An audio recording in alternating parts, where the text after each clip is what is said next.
नमस्कार, मी संतोष सुतार आणि आपण पाहतात सीएल माझा. तालुक्यातील असणारी लाल मातीची शान म्हणजे आमचा दौलत कारखाना. या कारखान्याचे चेअरमन माननीय खोराटे साहेब यांना आमदार करण्यासाठी तुम्ही आमंत्रण. चंदगड तालुक्यातील दलित समाज बांधवांनी दौलत कारखाना कार्यस्थळावर चेअरमन मानसिंग खोराटे यांना चंदगड विधानसभा निवडणुकीत पाठिंबा जाहीर केला. प्रारंभी पीडी सरवदे यांनी प्रास्ताविक करत समाजाने मानसिंग खोराटे यांना दिलेला पाठिंबा हा चंदगड विधानसभा मतदारसंघाच्या विकासासाठी पाठिंबा दिला असल्याचे स्पष्ट केले. यावेळी गोविंद गणपती देशमुख, देमाना तानाजी कांबळे, जयराम बिराप्पा कांबळे, गणपती धोंडेबा कांबळे, मधुकर बाळू कांबळे, परेशराम यल्लाप्पा कांबळे, कल्लाप्पा श्रीपती कांबळे, विजय विठ्ठल कांबळे, संतोष गोपाळ कांबळे, पांडुरंग कांबळे, मौनेश्वर कांबळे, प्रभू कांबळे, अंकुश कांबळे, प्रशांत कांबळे, महादेव रामू कांबळे उपस्थित राहत त्यांनी आपली मनोगते व्यक्त केली. अनेक परिश्रमातून हा कारखाना त्यांनी व्यवस्थित चालवला आहे. कित्येक अडचणीत जसा कारखाना हा चालवला त्याच्याच पद्धतीने आता आमदारकीला तरी बसले त्याला आमचा पाठिंबा आहे. आम्ही काही बिस्ती म्हणून येणार नाही की आम्हाला हे पाहिजे ते पाहिजे म्हणून. आम्ही स्वमनानं आणि इच्छेनं त्यांना पाठिंबा देत आहोत. याच्यापूर्वी कसं व्हायचं, पुढाही तुमच्यापर्यंत यायचे, त्याला आज मीटिंग आहे व मटणाचं जेवण आहे, त्या पुढाऱ्यांचे काही कार्यकर्ते तुमच्या घरात यायचे, रात्रभर विनवणी करायचे आणि यायचं लागायचं. पण आजची परिस्थिती कशी आहे, आपण कुठल्याही गोष्टीचा विचार करत आहोत आणि त्या विचारधारेत आपण जात असताना आपण सर्वजण जे आज इथे जमा झालेलो आहोत ते खरोखर खोराटे साहेबांच्या खरोखर आमच्यावर किंवा तुमच्यावर असलेल्या प्रेमाच्या मुळासाठी जमा झालेलो आहोत. जवळजवळ 7-8 वर्ष दौलत बंद पडली, गंज खात होती आणि तीच दौलत साहेबांनी घेतली आणि चालू केली. खरोखरच दौलतचं धुराड चालू झालं.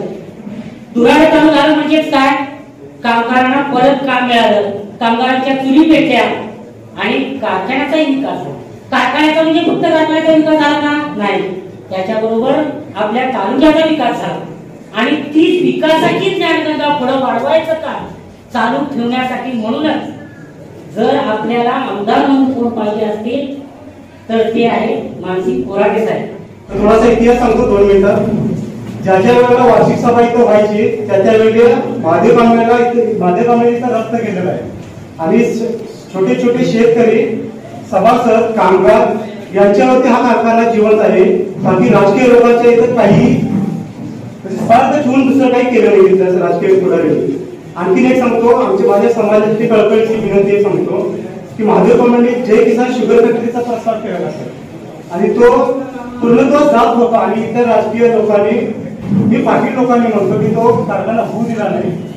ज्या अगदी महाराच्या माणसाच्या कारखान्यामध्ये पाटलाची लोक कामाला जाणार ही मानसिकता घेऊन तो कारखाना बंद पडला गेला. त्यावेळेला सुशील कुमार शिंदे मुख्यमंत्री होते, मागासवर्गीय व्यक्ती होते, कामगार झाला असता पण तो झाला नाही. साहेबांच्या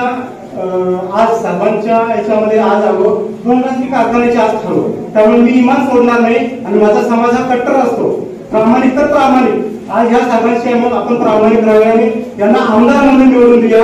कसं आहे बघा, आज या चंदगड तालुक्याची दौलत एक आत्मा होता, काळीज होतं.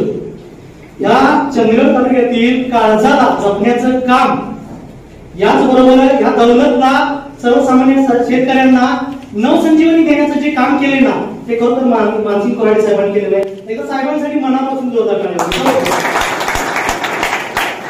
का मनापासून बोलतोय, कारण हा कारखाना कुठल्या अवस्थेमध्ये होत आहे सर्वांना माहित आहे, सर्वजण आपण जाणतोय, बरोबर ना.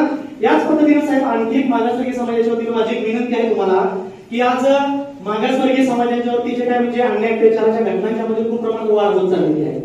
आज ताब्यात फक्त काय केलंय या चंदगड गडिंग्लज मतदारसंघामध्ये असं नाही तर सगळीकडेच फक्त मागासवर्गीयांचा वोटिंगसाठी वापर केलेला आहे. बंगालमध्ये जाणारा कारखाना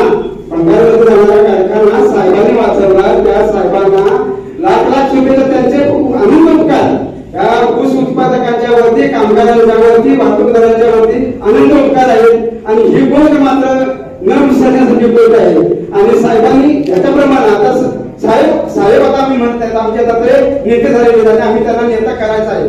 तर साहेबांना एक विनंती आहे की आमच्या तालुक्यामध्ये केलीसारखं एक हॉस्पिटल होणं गरजेचं आहे.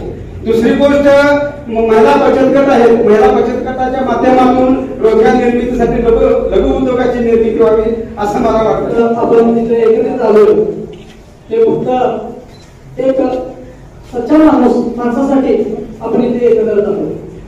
आणि खरोखर आज मला मी पुढारी कधी केलं नाही, मला थोडं जास्त बोलता येत नाही, फक्त मला एवढंच म्हणायचं आहे, हा माणूस जो बसलेला आहे, आता जो आमदारकीला बसणार आहे, तो माणूस सच्चा आहे.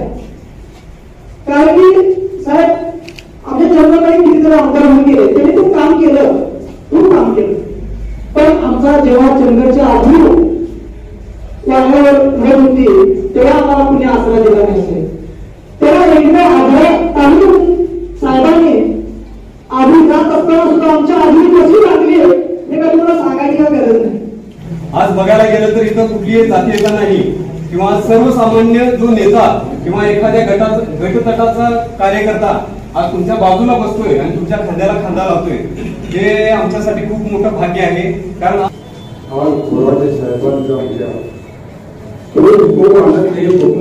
सर्व काही आनंद झाला आहे. 4 वर्षात इतके हात इतके हे होते ते फक्त आम्हाला माहिती आहे.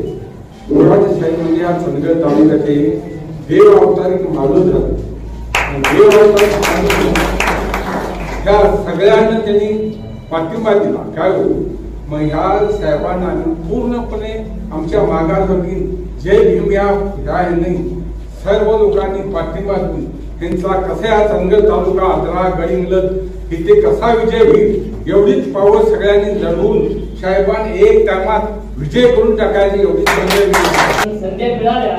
पण अशी एक संधी मिळते की ती एकच संधी जीवनात सोनं करून जाते, तशी ही एक संधी मिळालेली आहे, त्या संधीचं सोनं करून घेऊया. चंदगड तालुक्यातील असणारी लाल मातीची ही शान म्हणजे आमचा दौलत कारखाना. या कारखान्याचे चेअरमन माननीय कोराटे साहेब यांना आमदार करण्यासाठी तुम्ही आम्ही त्यानंतर काही राजकीय उलाढाली होऊन बरेच दिवस कारखाना बंद पाडला. मी म्हणतो तुम्हाला कारखाना ज्यांनी बंद पाडला त्या कारखान्याचं कारखाना बंद पडला त्याला कारखाना उभा करून न घेता ज्यांनी कारखाना उभा करून ज्यांनी गोरगरिबाला उदरनिर्वाहाची भाकरी दिली अशा माणसाच्या पाठीमागे आमच्या आमदार करायचं याच्यासाठी तुम्ही आम्ही श्री मानसिंग कोराटे साहेब यांना मी राजगोळी जयभीम तरुण मंडळ व चंदगड आजरा गडिंगलज या तालुक्यातील पूर्ण जयभीम तरुण मंडळ असतील किंवा अन्य तरुण मंडळ असतील त्यांच्या वतीनं त्यांना भावी वाटचाल मी शुभेच्छा देतो. थोड्याच कालावधीत अल्पावधीतच तुमच्या आमच्या मनावर अधिराज्य करणारे आपले सर्वांचे लाडके अथर्व दौलतचे चेअरमन कोराटे साहेब बऱ्याचशा वक्त्याने आपल्याला आपली मनोगत व्यक्त केली. साहेब ही पहिली वेळ असेल इतक्या वर्षात की दलित समाज एकत्र होऊन एखाद्या आमदार होण्यासाठी एखाद्याला पाठिंबा देण्याची ही पहिली वेळ असेल. आणि साहेब ज्या दलितांनी एखादा विषय हातात घेतला तर तो विषय कधीच नेल्याशिवाय कधीही राहत नाही. याबद्दल मात्र आपण शंका घेण्याची आवश्यकता नाही. याहीपेक्षा बहुजन समाज दलित समाज साहेब आपल्या पाठीशी 100% राहणार आहे. आपण काळजी करण्याची गरज नाही.